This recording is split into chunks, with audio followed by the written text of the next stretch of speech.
Bienvenidos, esto es Radio Sefarad y estas son las noticias. Comenzamos con los titulares de hoy. Al menos 7 heridos en un ataque a un autobús cerca de la ciudad vieja de Jerusalén.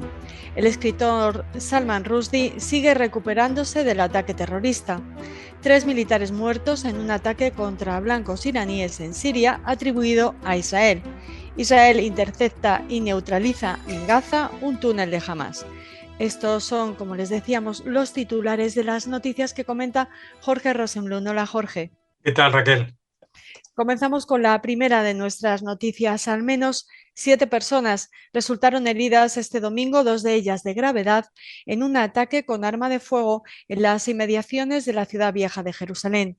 Según las autoridades, el sospechoso disparó hacia un autobús cerca del Muro de las Lamentaciones, el Kotel, en la capital de Israel.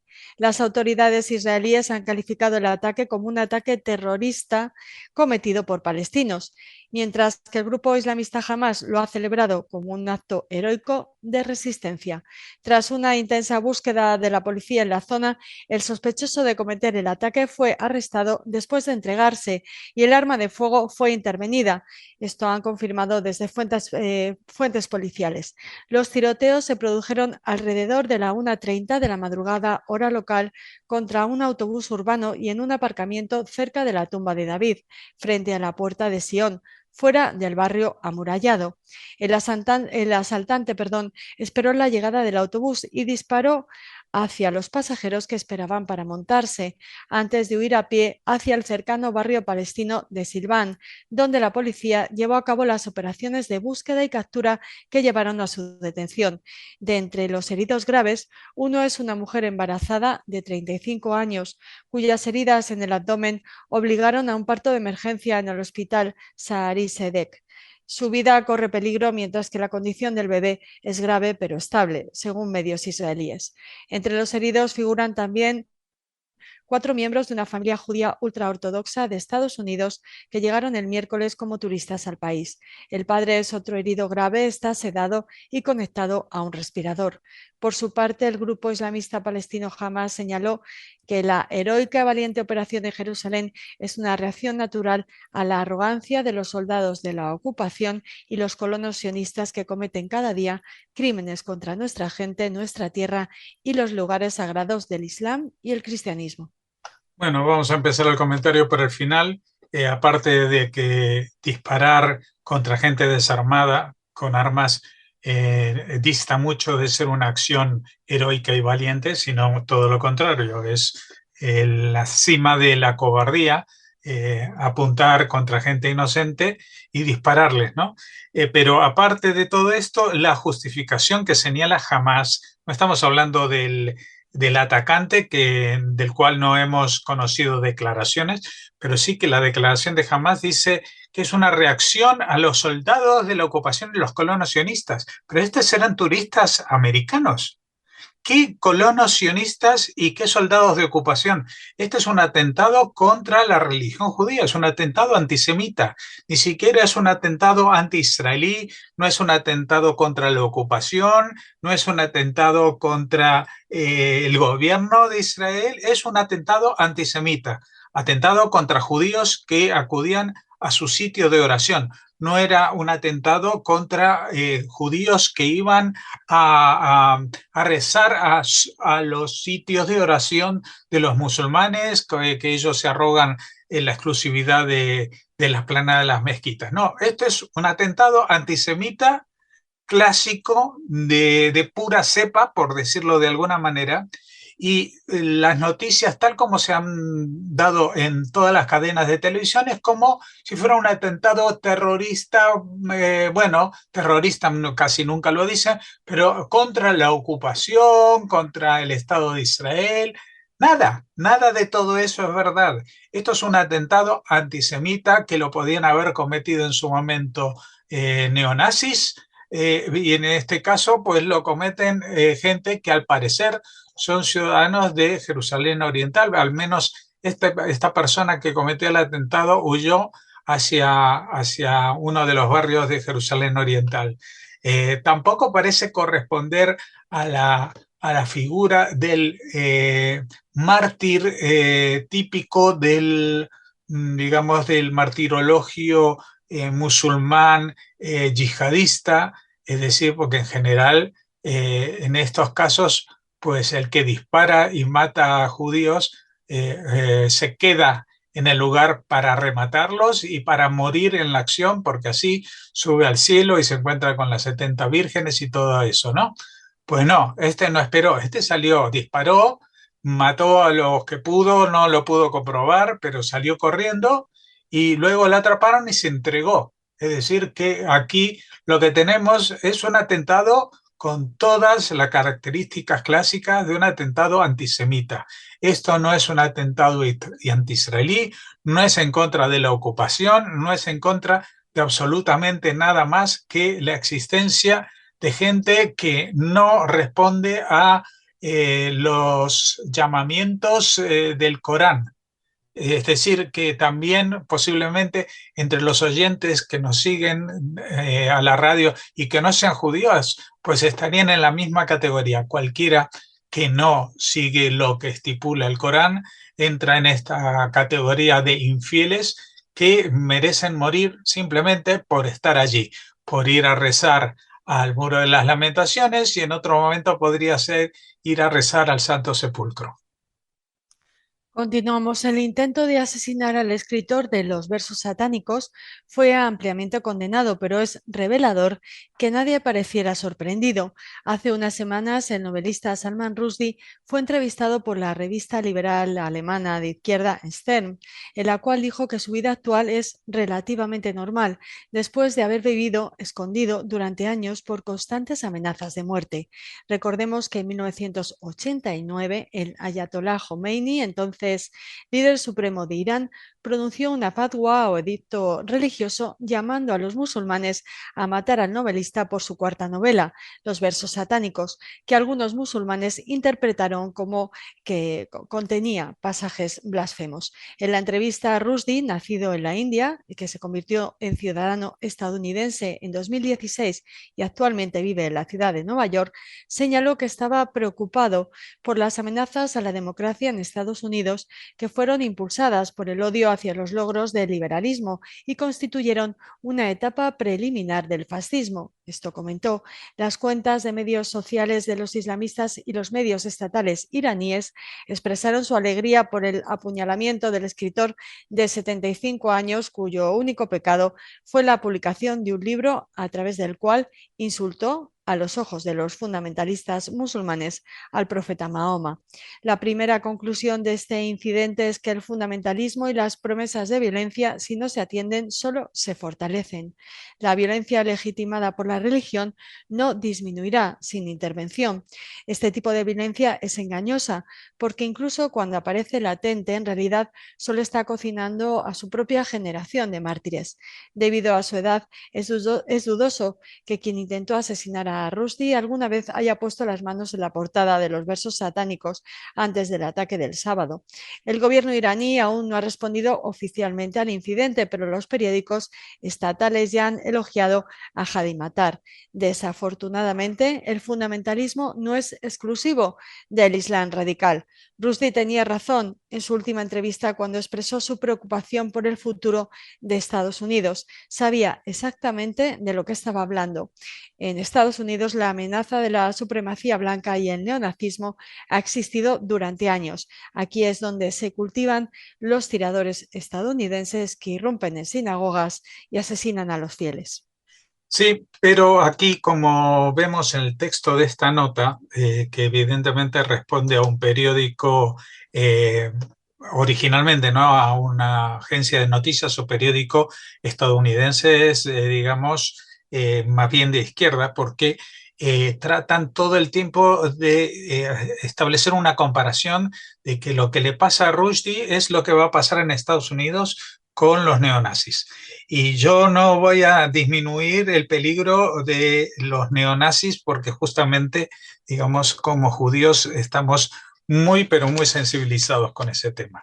Pero aquí se ha sacado de contexto porque el principal problema de todo esto es que pueden pasar los años, pueden pasar los gobiernos, pero Irán, desde el año 1979, en que se ha que ha consolidado, digamos, su revolución islámica y se ha convertido en una teocracia, pues se ha convertido en un estado terrorista capaz de dictar sentencias de muerte a simplemente escritores. No estamos hablando de alguien que amenaza la seguridad nacional, que atenta contra los lugares santos. No, es alguien que ha escrito un libro.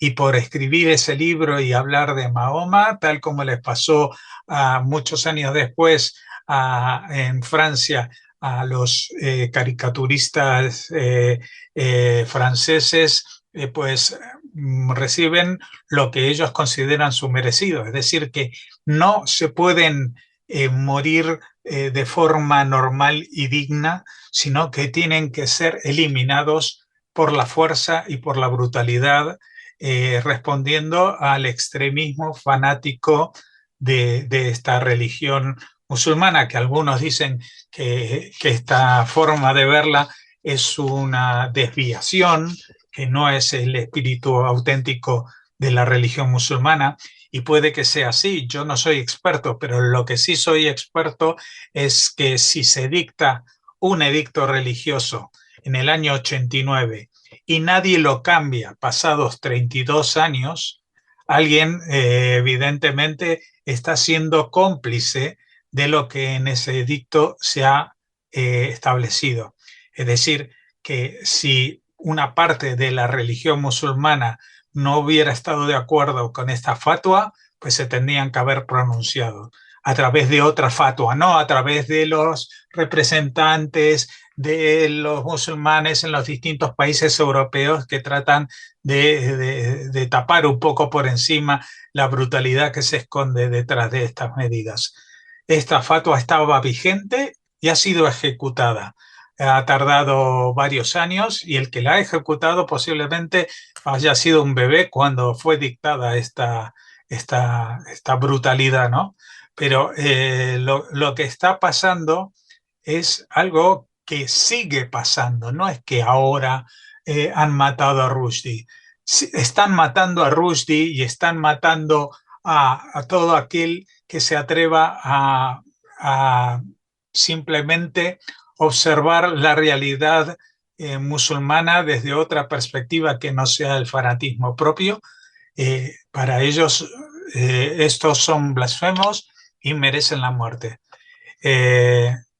Por lo tanto, aquí uno se pregunta, en el contexto religioso ya hemos hablado. Ahora, detrás de todo esto no solamente están los ulemas, que son estos jueces del Islam que dictan estas fatwas y se reúnen, etcétera, etcétera, sino que existe el gobierno de un país al cual con el cual casi todos los países del mundo mantienen relaciones diplomáticas, económicas y tratan de mejorarlas constantemente, incluido nuestro país, España, que no exige que las fatwas que se han dictado contra personas sean eliminadas, ni tampoco exigen que se revisen de manera mucho más estricta lo acordado en los reglamentos de la Organización Internacional de la Energía Atómica,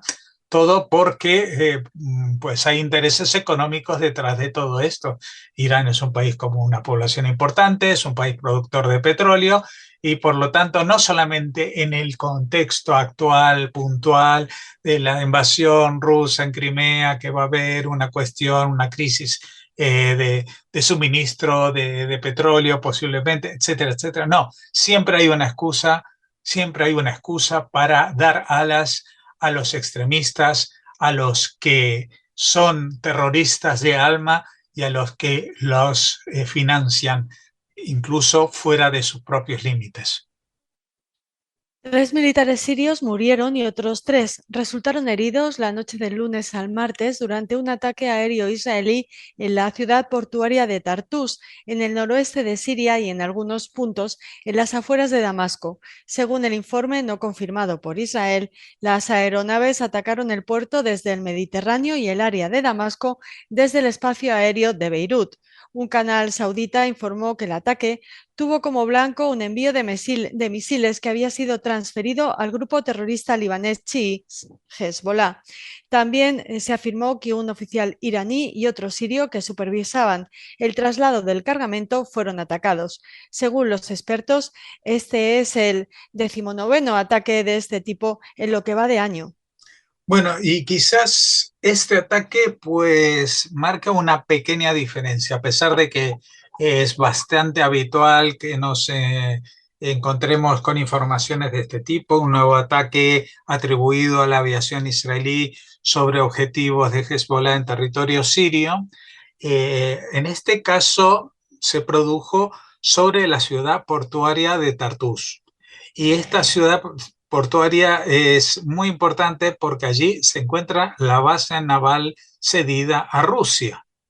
Es decir, que el bombardeo o lo que fuera el ataque, aunque estaba destinado a objetivos que eran de Hezbollah y, digamos, encubiertos por oficiales sirios, se produjo a muy corta distancia de la parte del puerto de Tartus que ocupan los rusos, con lo cual, evidentemente, aquí sí que no hay ninguna duda, esto ha sido consensuado con Rusia, es decir, que Rusia, que domina el espacio aéreo de Siria y que establece ciertas limitaciones a los ataques de Israel, como el no invadir el espacio aéreo, por eso realizan los lanzamientos de los misiles desde el Mediterráneo, pues en este caso atacaron una parte del puerto muy cercana a las bases rusas,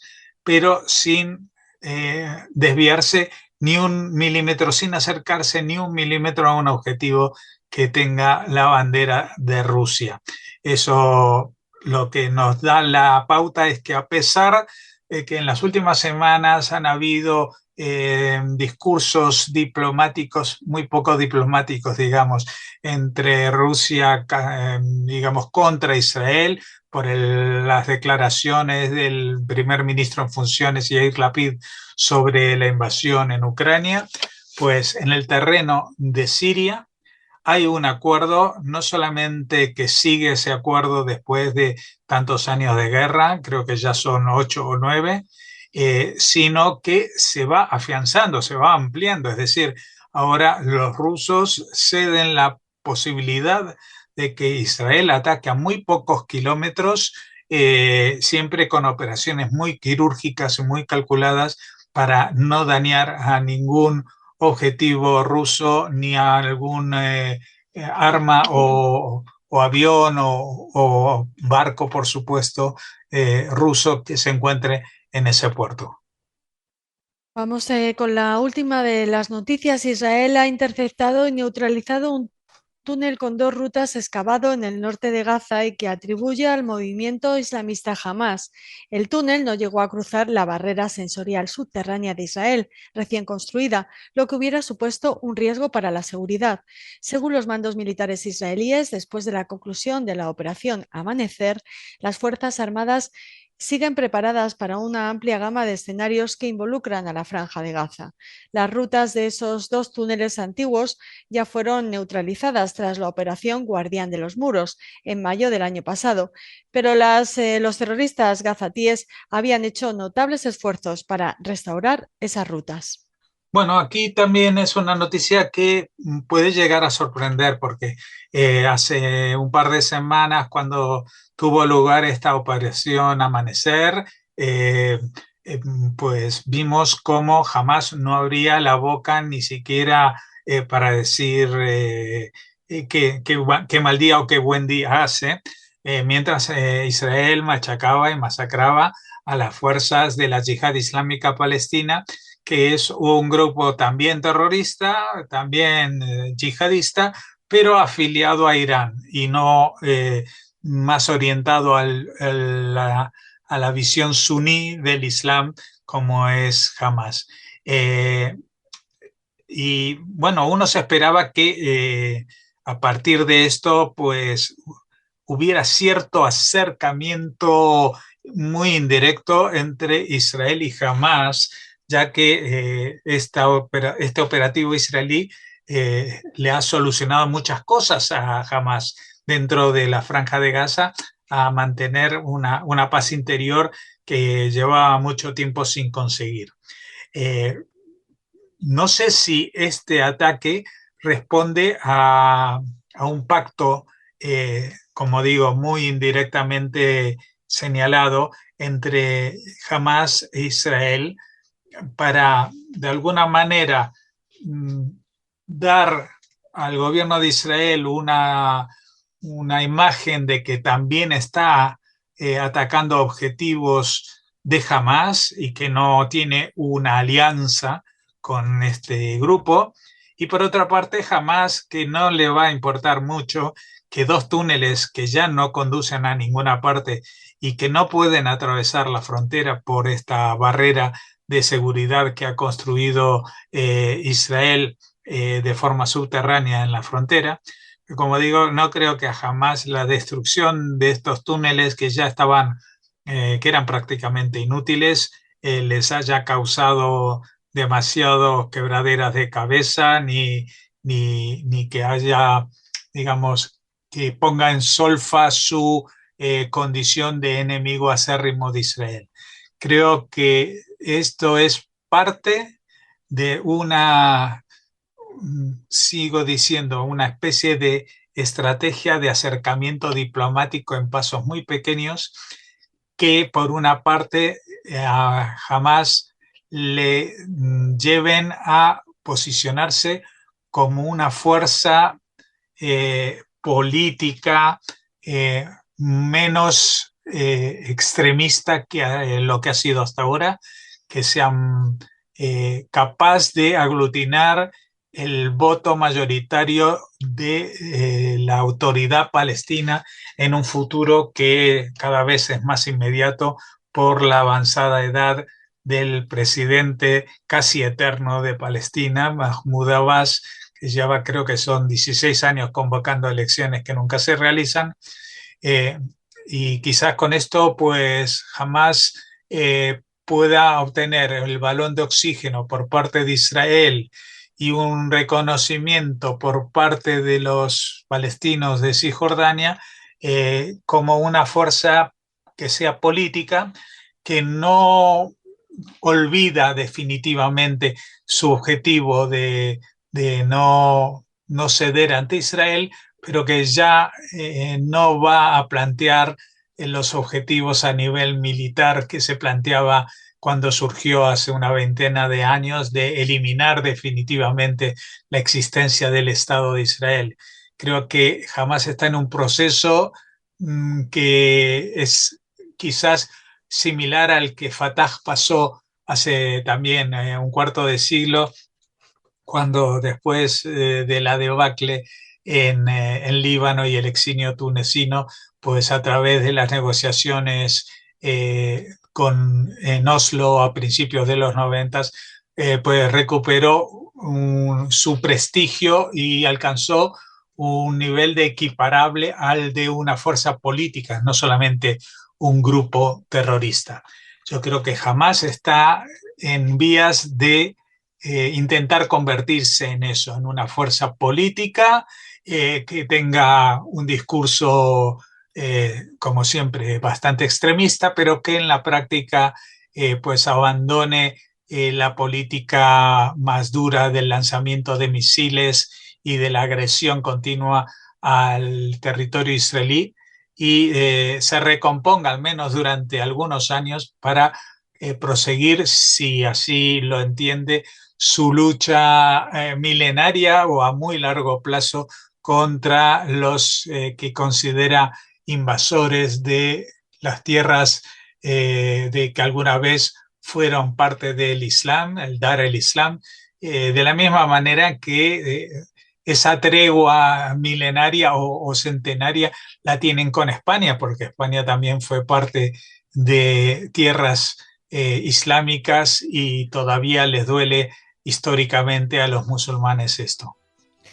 Bueno, pues estas han sido las noticias acompañadas de ese análisis que siempre realiza Jorge Rosenblum. Tal vez puedan conocer las noticias en otros medios de comunicación, pero este análisis solo lo tienen aquí en Radio Sefarad. Les esperamos mañana. Muchas gracias.